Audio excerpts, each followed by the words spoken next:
यशोमती मैया के नंद लाला। कृष्ण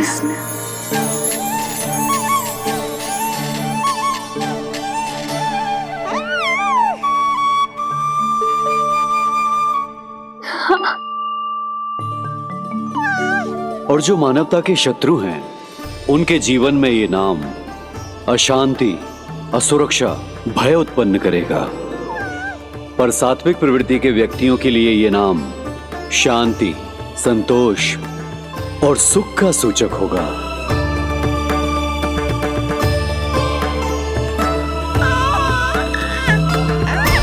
कृष्ण कृष्ण कृष्ण कहां से आ रही है ये ध्वनियां? कृष्ण कहां से आ रही है ये ध्वनियां?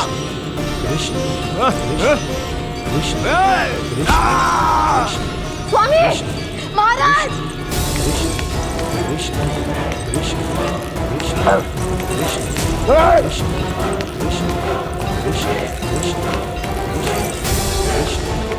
कैसी ध्वनि महाराज?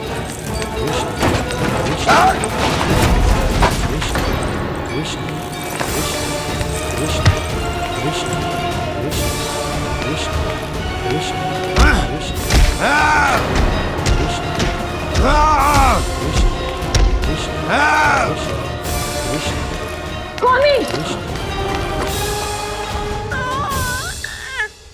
कृष्ण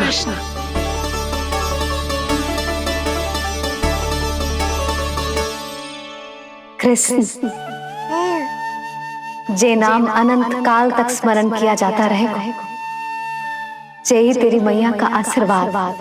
संसार मुझे कृष्ण बुलाए या नीलमणि कहकर पुकारे, मैं रहूंगा तो बस यशोमती मैया का नंद लाला।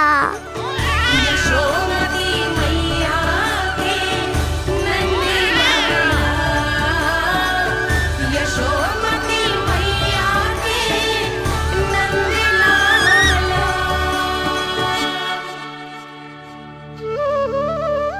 गुरुदेव, आपने मेरे लल्ला को इतना प्यारा नाम दिया है, उसके लिए आपका बहुत बहुत धन्यवाद।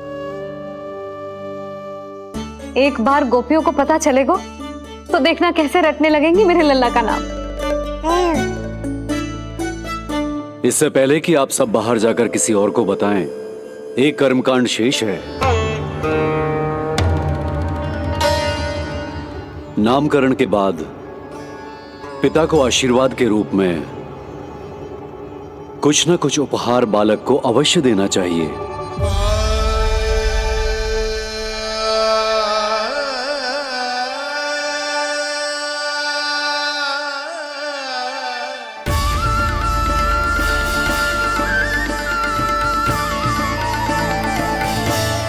मैं क्या दूं?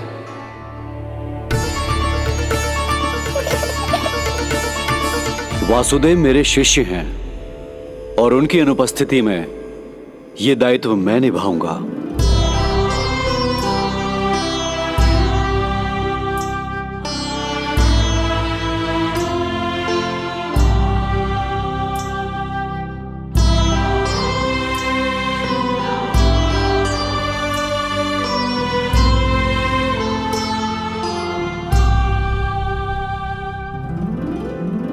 इसे अपने पिता की ओर से स्वीकार करो पुत्र।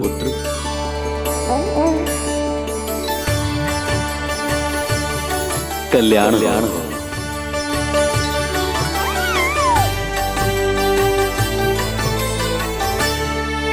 क्या दूं मैं इसे?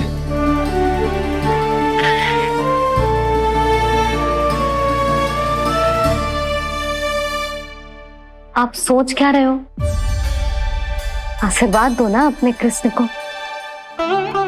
अच्छा, सोच रहा हूं कि लल्ला को क्या दूं?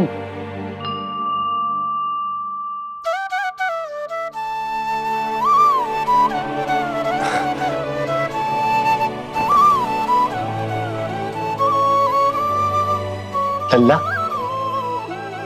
तू स्वयं ही बता दे तुझे क्या चाहिए।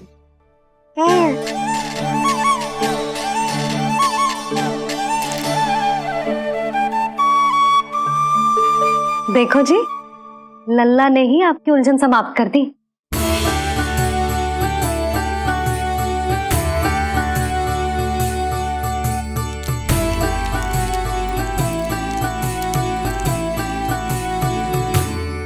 मेरा आशीर्वाद कि तेरा ये नाम कृष्ण तेरी प्रजा के लिए बहुत हितकारी हो। गुरुवर, आप भी इसे आशीर्वाद दें। जिनके आशीर्वाद से ये पूरा संसार संचालित होता है, उन्हें मैं क्या आशीर्वाद दूं?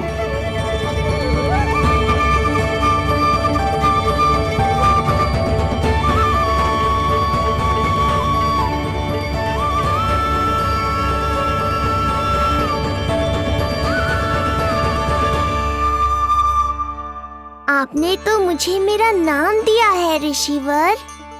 ये तो मेरा सौभाग्य था प्रभु कि आपने इस कार्य के लिए मुझे चुना। पर आपका कार्य अभी समाप्त नहीं हुआ ऋषिवर।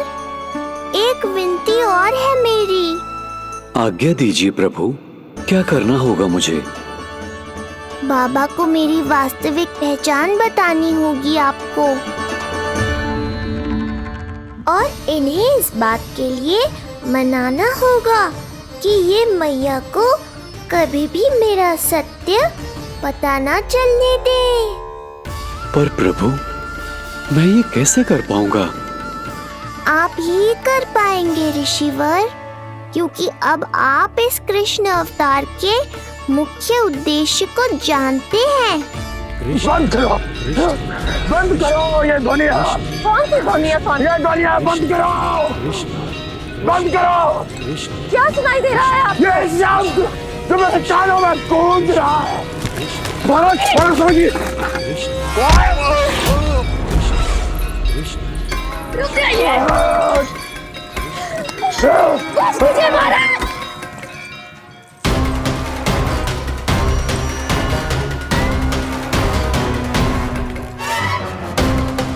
आप भूल रहे हैं कि आप मथुरा नरेश है, कंस है आप। और किसी भी व्यक्ति, वस्तु या घटना से महाराज कंस इतने व्यथित नहीं हो सकते कि वो सुदबुद्ध खो बैठे। स्वयं को संभालिए महाराज। बंद हो गई, बंद हो गई, बंद हो गया वो स्वर, बंद हो गई वो ध्वनि। रापी, यूं मत सोचना कि मैं तुम्हें सुन नहीं रहा था। तुम सत्य कह रही हो। मैं कंस हूं। किसी भी व्यक्ति, वस्तु या घटना से व्यथित नहीं हो सकता। दुर्जन, जी महाराज, इस सिंहासन को पुनः स्थापित करो। यदि कोई भी योग्य इसे स्वयं सिद्ध करने नहीं आता तो मुझे पता है मुझे क्या करना है, कैसे उस दुष्ट बालक का संहार करना है। मैं भली भांति जानता हूं। ये दायित्व आपको ही निभाना होगा ऋषिवर। इससे दो लाभ होंगे। एक तो मेरे बाबा कंस के कारण होने वाली चिंता से मुक्त हो जाएंगे, और आवश्यकता पड़ने पर मेरी पहचान को मैया से सुरक्षित रखने में सहायता भी करेंगे।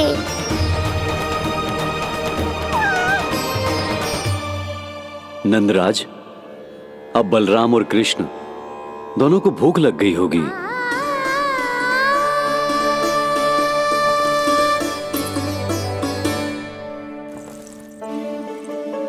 प्रणाम गुरुदेव। प्रणाम गुरुदेव।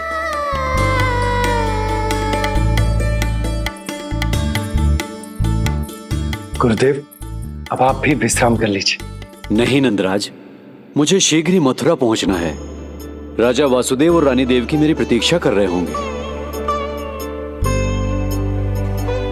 पर इससे पहले कि मैं जाऊं, मुझे आपको कुछ बताना है।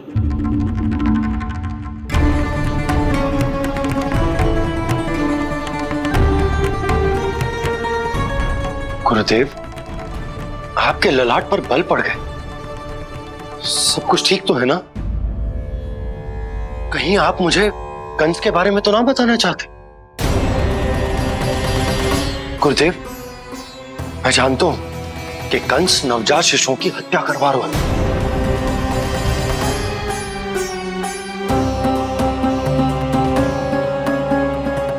कंस नहीं, कृष्ण के बारे में कुछ कहना है मुझे।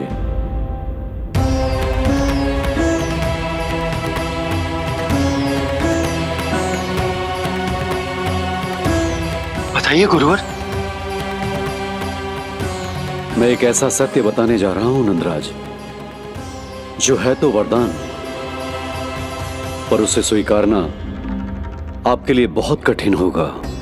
गुरुदेव, आप जो कह रहे हैं वो मैं समझ ना पा रहा हूं। बताइए ना।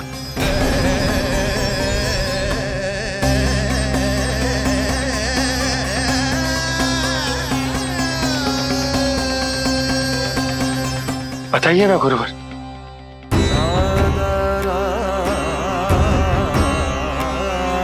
सत्य यह है नंदराज, कृष्ण राजा वासुदेव के पुत्र हैं। कृष्ण राजा वासुदेव के पुत्र हैं। कृष्ण राजा वासुदेव के पुत्र हैं।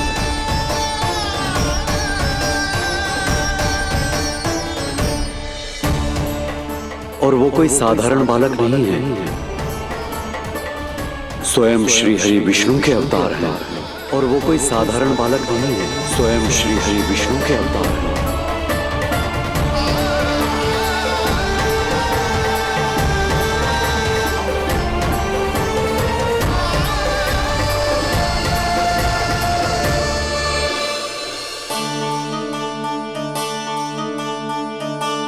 कछु विचित्र लग रहा है। कौन हो तुम? मैं हूं श्री विष्णु का अवतार। कैसे संभव है गुरुदेव? वो तो नन्हा सा बालक।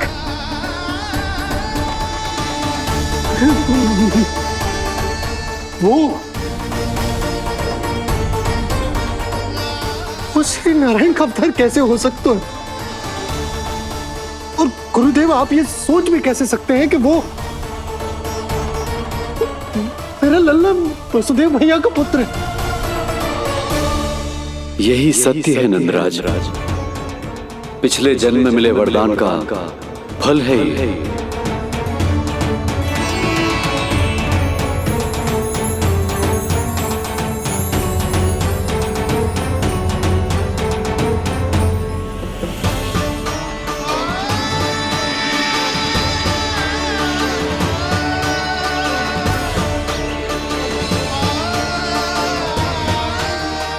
मैं आपकी संतान के रूप में अवश्य आऊंगा, किंतु उसके लिए आपको मेरे अगले अवतार के बाद एक और अवतार की प्रतीक्षा करनी होगी, क्योंकि अगले जन्म के लिए मैं पहले ही ये वरदान माता देवकी को दे चुका हूं। इस समय मैं विवश हूं, किंतु मैं आपको वचन देता हूं, आपकी संतान बनकर अवश्य आऊंगा। प्रभु, श्रीहरि को अपने सामने देखकर मेरी व्याकुलता का बांध टूट गया है। 2 जन्म बहुत बड़ा समय होता है स्वामी। अपने पुत्र के रूप में हरि को गोद में खिलाने के लिए अब मैं और 2 जन्मों तक प्रतीक्षा नहीं कर सकती। धरा!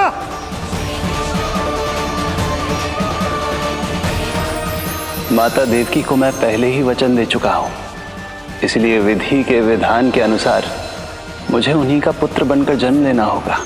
किंतु आपकी आतुरता का अनुभव करने के बाद अब मैं भी आपका स्नेह पाने से स्वयं को और वंचित नहीं रख सकता। ये जो भी हो रहा है प्रभु की ही लीला है।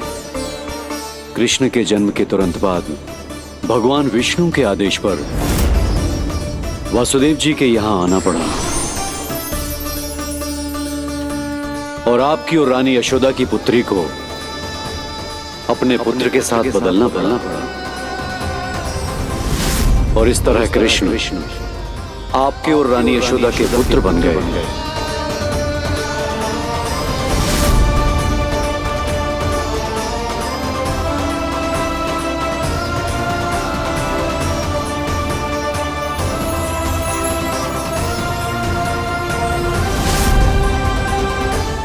आपने सही कही थी गुरुदेव,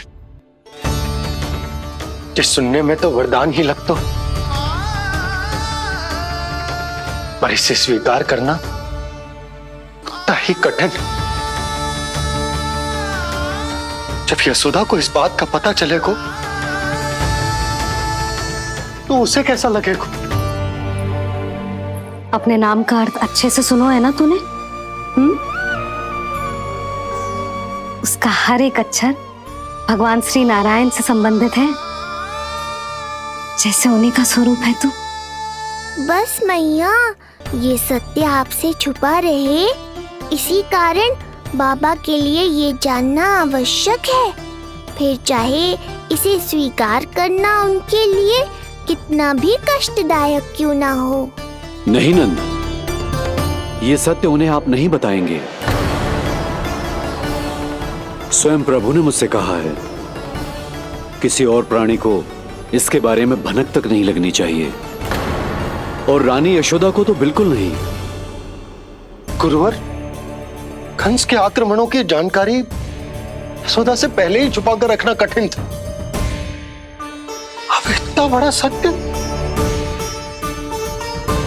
मैं यशोदा से कैसे छुपाऊंगा? आपको छुपाना ही होगा नंदराज, यही प्रभु की इच्छा है।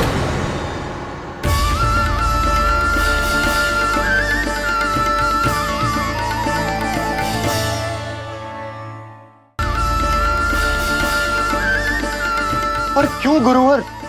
ताकि नारायण अपनी मैया की ममता का अनुभव कर पाए।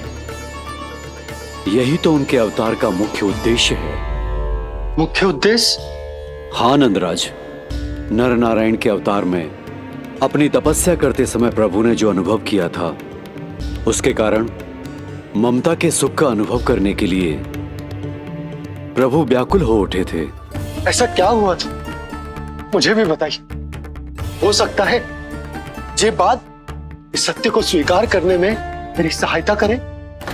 बहुत समय पहले की बात है, अनेक देवी देवता परम प्रभु विष्णु के पास बैकुंठ गए थे। वहां प्रभु की आंखों में आंसू देखकर वो सभी स्तब्ध रह गए।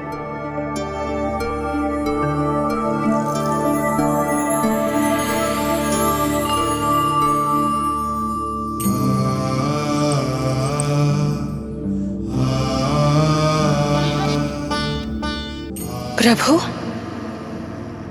आपकी आंखों में आंसू?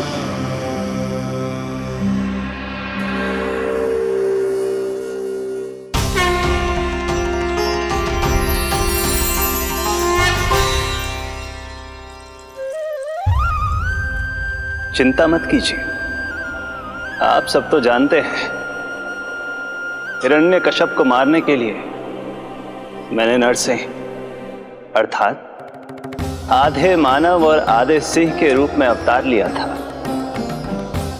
उस राक्षस का वध करने के बाद नर और सिंह दोनों भागों ने अलग अलग होकर नर और नारायण के रूप में पुनः जन्म लिया। वर्तमान में वो दोनों बद्रिकाश्रम में तपस्या कर रहे हैं।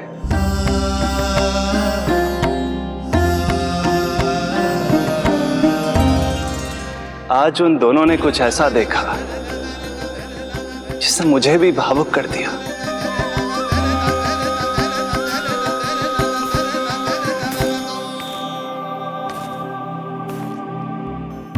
सखा, ये युवक कौन है? निकट के एक गांव के धनी व्यापारी का पुत्र है ये। प्रत्येक संध्या वन के उस पार ये अपनी प्रेयसी से मिलने जाता है और फिर रात्रि भर उस नर्तकी के साथ सहवास करने के बाद सुबह अपने निवास को लौट आता है। यदि यही इसका नित्य क्रम है, तो फिर आज ये इतने तनाव में क्यों है?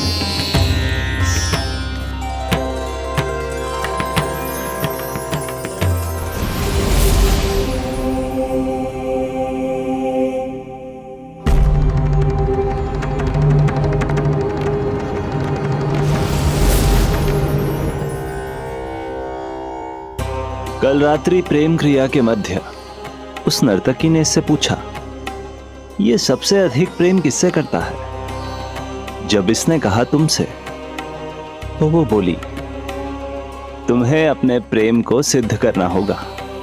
अपनी मां के हृदय को उसके तन से अलग कर मुझे सौंपना होगा। मां का हृदय?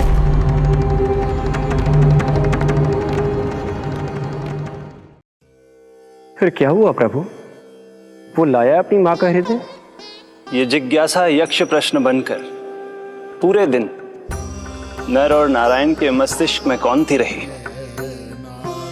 उन्होंने संध्या होने तक वहीं नदी किनारे प्रतीक्षा करने का निर्णय लिया,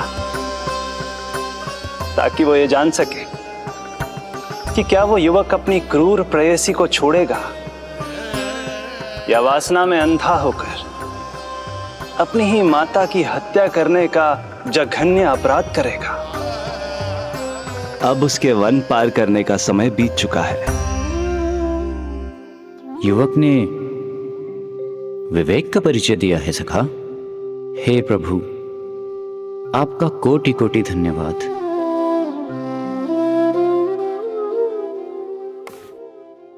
सखा,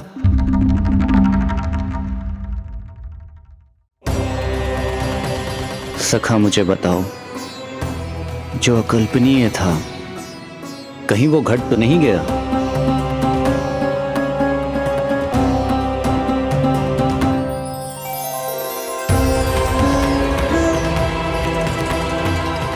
जब इस युवक की मां को इसकी प्रेयसी की क्रूर मांग के बारे में पता चला, तो जो उसने किया वो इस समस्त संसार में केवल एक मां ही कर सकती है। बस इतनी सी बात?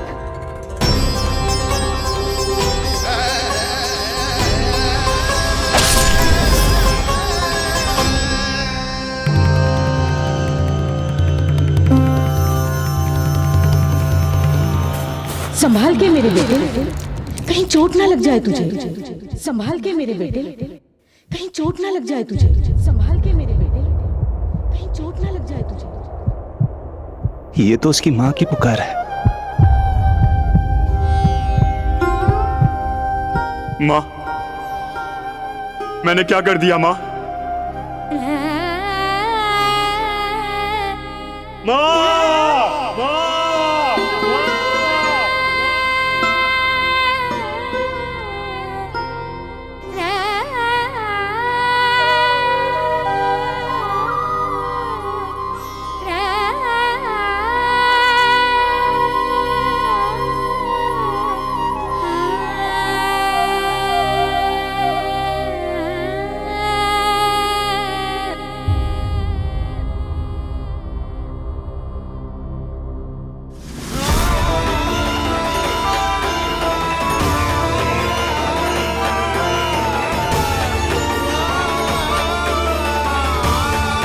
सोमती मैया के नंद लाला।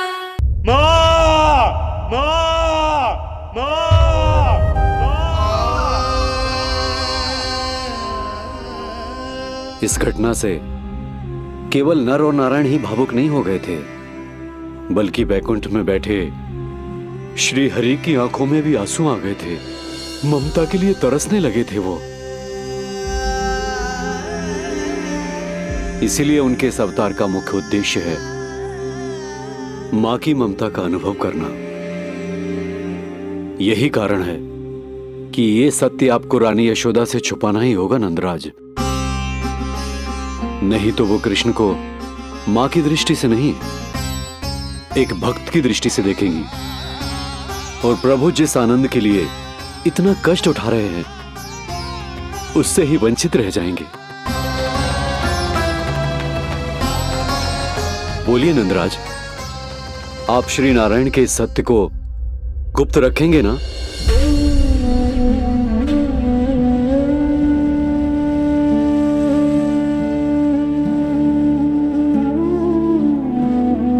प्रभु ने मुझे कैसी दुविधा में डाल दिया है गुरु। यशोदा से तो ये सत्य मैं छुपा भी लूंगा, परंतु स्वयं से कैसे छुपाऊंगा? और बाबा होने को सुख, उसको अनुभव कैसे कर पाऊंगा? जो हो रहा है और जो भी होता है सब उनकी ही इच्छा से होता है नंदराज, इसलिए आगे का मार्ग भी वही दिखाएंगे। अब मैं चलता हूं नंदराज, राजा वसुदेव और रानी देवकी नामकरण के बारे में जानने के लिए व्याकुल हो रहे होंगे।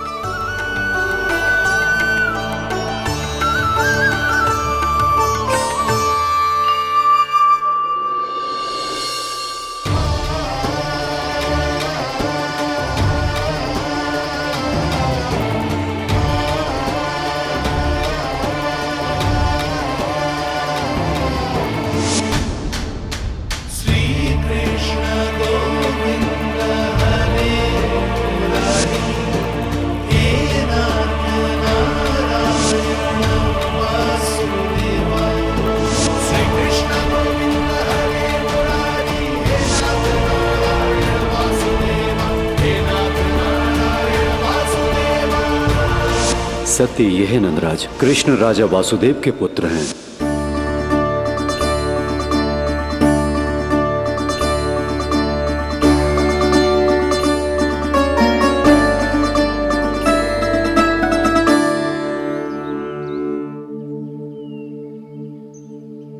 नंदराज, अपने आप को संभालिए और शांत चित्त से घर लौटिए। और हां, स्मरण रखिए कि प्रभु ने आपको बहुत ही बड़ा उत्तरदायित्व सौंपा है, आपको उसे निभाना ही होगा।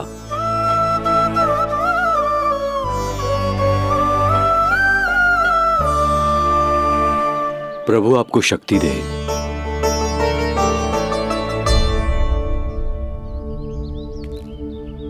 आप बहुत सौभाग्यशाली हैं नंदराज, जो प्रभु आपके घर पल रहे हैं। उनके बारे में सोचिए जिनके यहां प्रभु ने जन्म लिया है। वो दोनों तो प्रभु की बाल लीलाओं से पूरी तरह से वंचित हैं।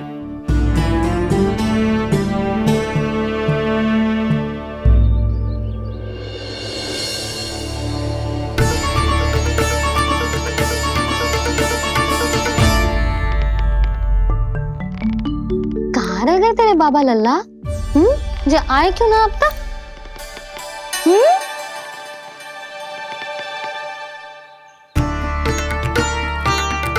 मेरा लल्ला मेरा ना है, वो तो मेरे आराध्य नारायण का अवतार है। और ये बात मुझे यशोदा से छुपानी।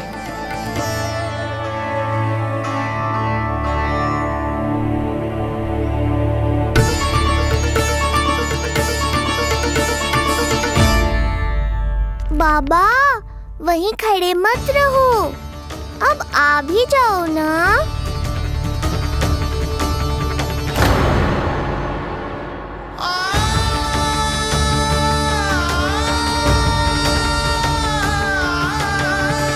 एक पग भी आगे बढ़ाने का साहस ना हो रो मेरा। हे प्रभु, आप ही बताओ, अपने आराध्य को, अपने इष्ट देव को अपने लल्ला के रूप में कैसे देख पाऊंगा मैं जानता हूँ बाबा, ये बहुत कठिन है, पर भीतर तो आओ।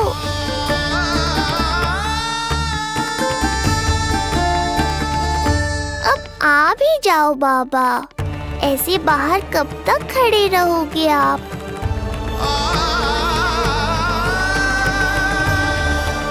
बस बाबा, बस आ जाओ भीतर, आ जाओ, आओ ना, आओ ना।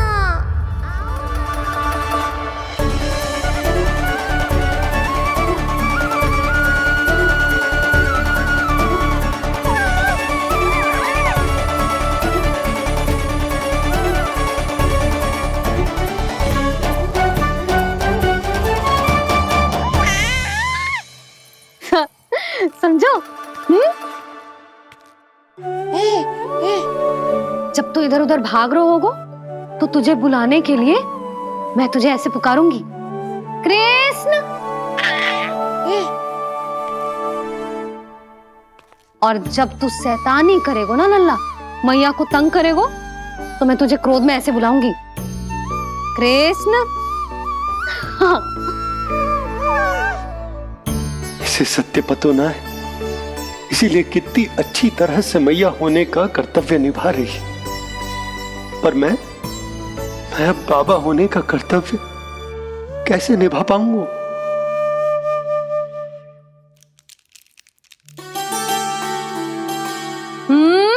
सावधान। इतनी अच्छी लगी तुझे बाबा की दीजे माला, कि मुंह में ले लियो तूने? मुंह में लेने की वस्तु ना है लल्ला।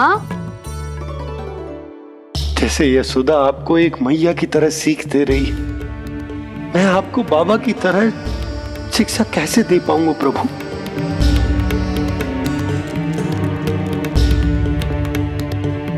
कृष्ण, अभी मना किया ना मैया ने? ये तो प्रभु को ही डांट रही है। सावधान, जो फिर से मुंह में लिया तो। यशोदा, तुम्हें पता भी है तुम किस पर क्रोधित हो रही हो? हाँ, अपने लल्ला पर। और किस पर? मेरे कहने का अर्थ ये है कि तुम्हें सच में पता भी है जे कौन है? स्वयं प्रभु ने मुझसे कहा है, किसी और प्राणी को इसके बारे में भनक तक नहीं लगनी चाहिए। और रानी यशोदा को तो बिल्कुल नहीं, और रानी यशोदा को तो बिल्कुल नहीं, और रानी यशोदा को तो बिल्कुल नहीं। यही कहना चाहते हो ना आप कि मैं गोकुल के राजकुमार को डांट रही हूँ? अरे पर मैया और बाबा का स्थान तो हर पद से ऊंचा होता है ना जी। माँ और बाबा को तो अधिकार होता है ना प्रेम करने का भी और भूल पर डांटने का भी। बस यही बात आपको समझनी है बाबा, फिर सब पहले जैसा हो जाएगा। मैं समझता हूँ जे, पर ये विचार के जे केवल हमारा पुत्र ना है, ये स्वयं नारायण का अवतार भी है। इसे अपने मन से निकाल ना पा रहा हूं मैं। ओहो, आपको समझाना तो मैया को संभालने से भी अधिक कठिन है बाबा। लल्ला, अरे लल्ला। जशोदा जी, आपने हमें नामकरण के लिए ना बुलायो। कोई बात ना है, लेकिन ये तो बताओ कि लल्ला का नाम क्या रखो है? हाँ भाभी, बताओ ना। हाँ जी, अब और प्रतीक्षा ना हो रही हमसे। इसका नाम रखो है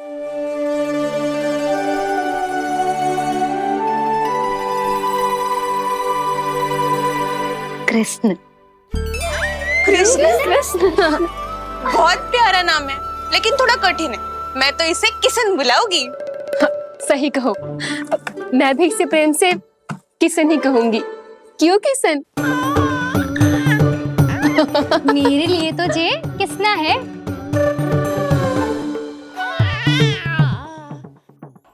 क्या कर रही हैं ये सब? बाबा, इन सब के लिए मैं केवल कृष्ण हूँ, भगवान नहीं। बस अब आप भी शीघ्र ही समझ जाओ ना ये। अरे तुम सब। हाँ, बुरा मुझे भी लग रहा है, जो सारी की सारी पहले ही दिन मेरे लल्ला का नाम बिगाड़ रही हैं। किंतु इसमें भी इन सब का प्रेम ही छुपा है, और हम सब तो प्रेम से भगवान को भी प्यारा सा नाम दे देते हैं, है ना? हाँ। सत्य तो ये है कि कृष्ण नाम बहुत अच्छा है, किंतु मैं भी अपने लल्ला को प्रेम का नाम देना चाहती हूँ। कान्हा बुलाऊंगी इसे, कान्हा बुलाऊंगी इसे, कान्हा बुलाऊंगी इसे।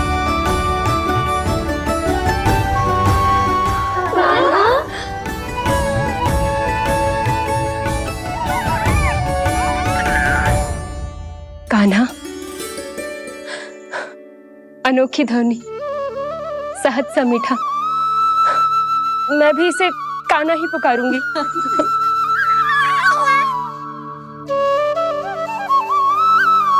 आप भी बुलाओ ना इसे। आप एक बार बुला कर तो देखो, झट से पलट कर देखेगा आपको ये हमारा नटखट कान्हा। प्रभु, ये सब आपका सत्य ना जानती, पर मैं जानता हूं। अब इस मुख से आपका नाम केवल भक्ति भाव से ही निकल सकता है, वात्सल्य भाव से ना। जी की लल्ला का भी तो नामकरण हुआ था ना अपने लल्ला के साथ। हाँ भाभी, क्या नाम रखा गया है इसका? हाँ बताओ ना। हाँ भाभी बोलो ना। बोलो ना। बताओ ना जीजी। ना, देखो, एक मैया से उसके लल्ला का नया नाम बताने का आनंद मैं ना छीन सकती। यदि तुम सबको कान्हा के दाऊ का नाम जानना है तो चलो सबके सब रोहिणी जीजी के पास। हाँ सही कहो। मैं अभी आई। हाँ,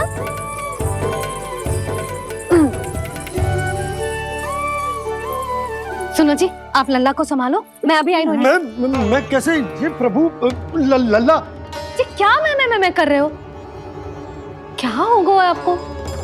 मैं शीघ्र ही आ जाऊंगी। यशोदा, मुझसे दूर कब तक रहोगे बाबा?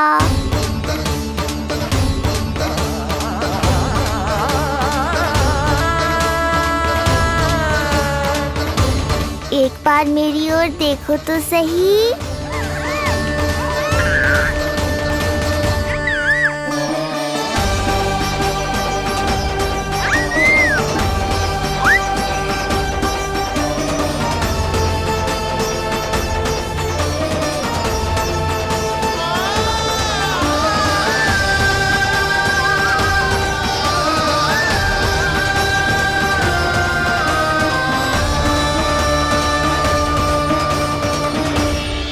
प्रभु, मुझे दुविधा में डालकर आप मुस्कुरा रहे हो। ये कैसी परीक्षा है?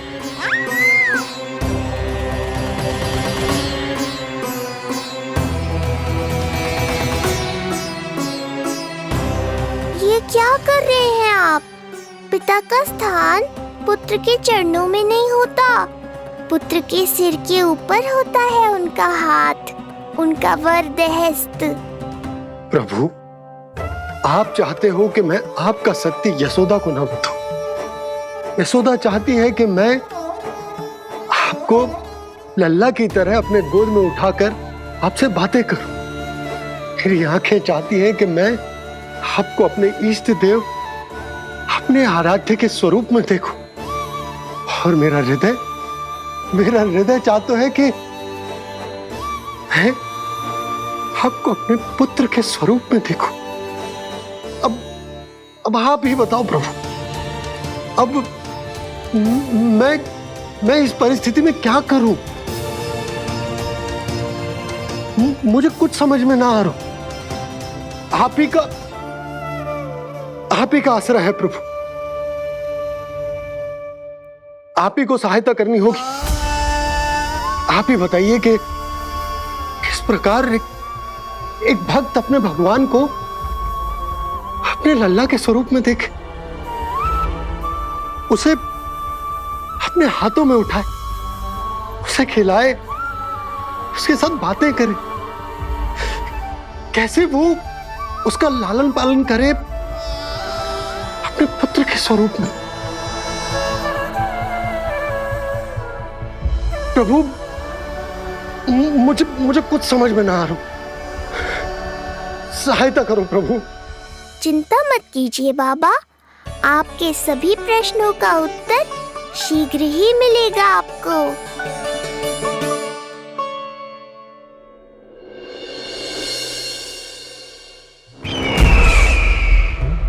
ऋषि गर्ग पधारे हैं महाराज।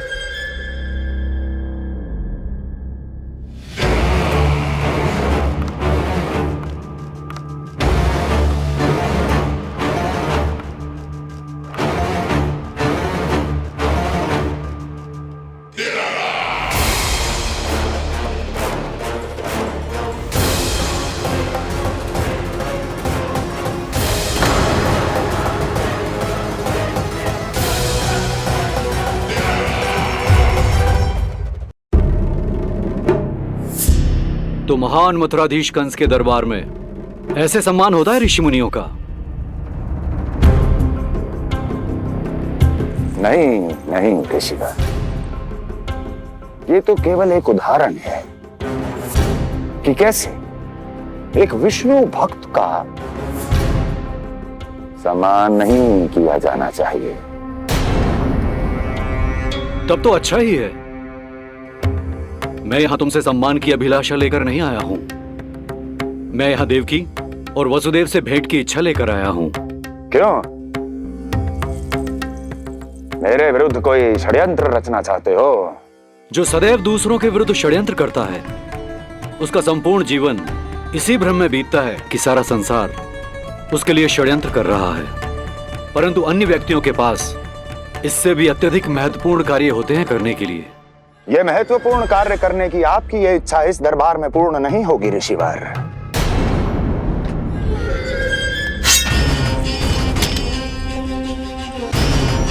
मैं आपको उन दोनों से भेंट करने की आज्ञा नहीं दूंगा। कैसे रोकोगे मुझे? कैसे? बड़ा ही विचित्र प्रश्न है, किंतु इसका उत्तर बड़ा ही सरल है ऋषिवर। जानते हैं मेरे दिन का आरंभ कैसे होता है? किसी ना किसी का संहार करके। और यदि एक संहार और हो जाएगा तो मुझे क्या अंतर पड़ेगा? स्वयं से एक प्रश्न पूछो कंस। स्वयं से एक प्रश्न पूछो कंस। मेरा संहार करने के लिए, जिस संकल्प शक्ति की आवश्यकता है, संकल्प शक्ति की आवश्यकता वो है तुम में।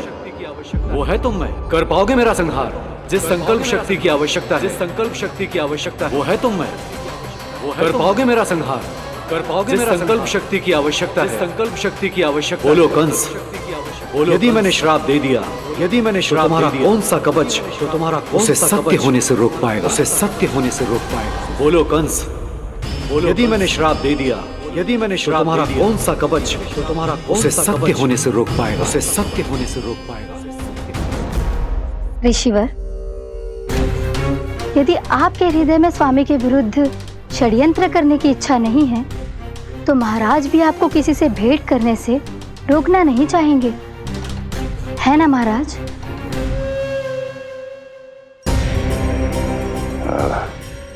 हाँ, आप उन दोनों से भेंट कर सकते हैं।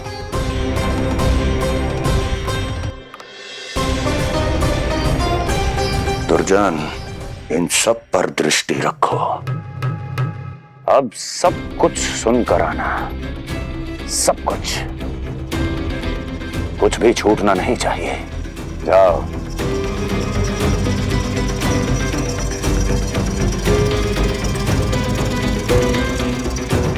लगता है प्राप्ति राजकार्य सीख रही है मुझसे।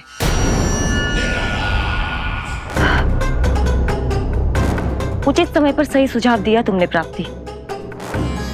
अब आसानी से पता लग जाएगा कि ऋषिगर के यहाँ आने का वास्तविक कारण क्या है महाराज।